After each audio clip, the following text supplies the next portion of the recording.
Freeman drops truth bomb on race hustlers, leaving CNN embarrassed and speechless. Who is better qualified to talk about how race has held him back than an 80-year-old black man from the Deep South, Memphis, Tennessee?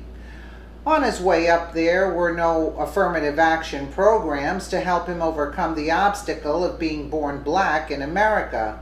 Morgan Freeman was 80 when he was interviewed on CNN Tonight. Host Don Lemon. Morgan asked him, "Do you think poverty is part of genetics, to answer your question?" Freeman answered forthrightly, "No, you can't say that. I don't think wealth, personally, I don't think wealth and genetics have anything to do with each other, actually."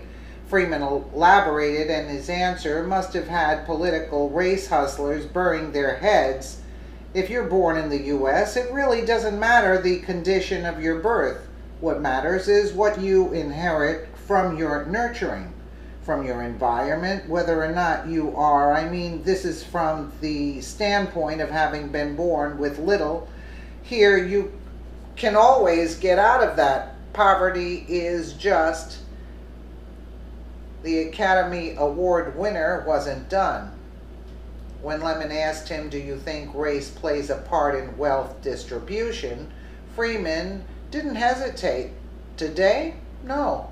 Lemon persisted. "You don't?" And Freeman remained resolute. "No. No, I don't. You and I were proof. Why would race have anything to do with it? Put your mind to what you want to do and go from there."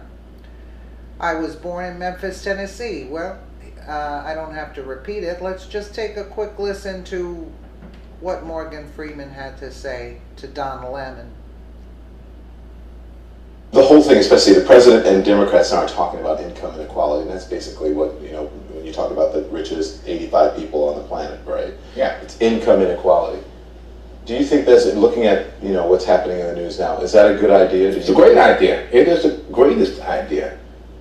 We have a much more vibrant society when we don't have such a vast chasm between the haves and the have-nots. We need that middle ground that we call the middle class, the people who buy everything, people who use the products that the rich are creating, if they're creating anything other than wealth, right?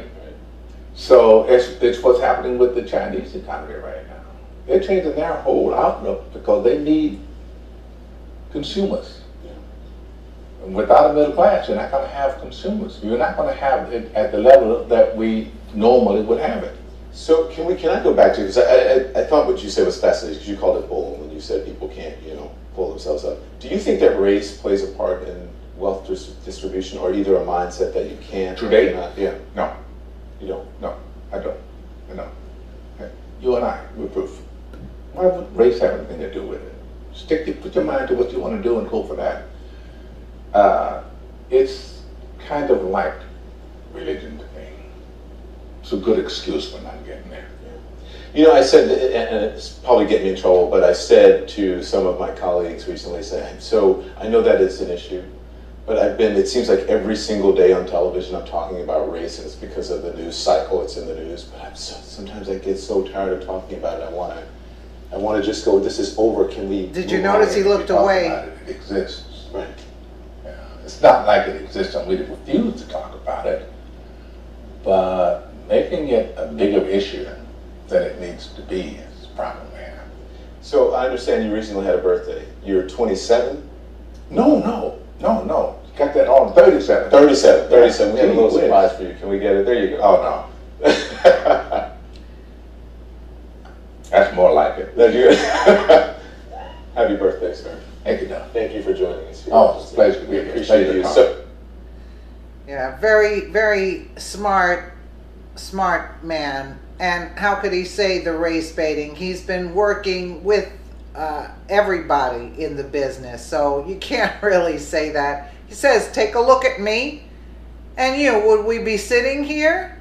So when they're talking about race, Obama wouldn't have even gotten into office. Really. I mean, it's totally disgraceful. But you noticed how Don Lemon was pushing him to get him, and Morgan Freeman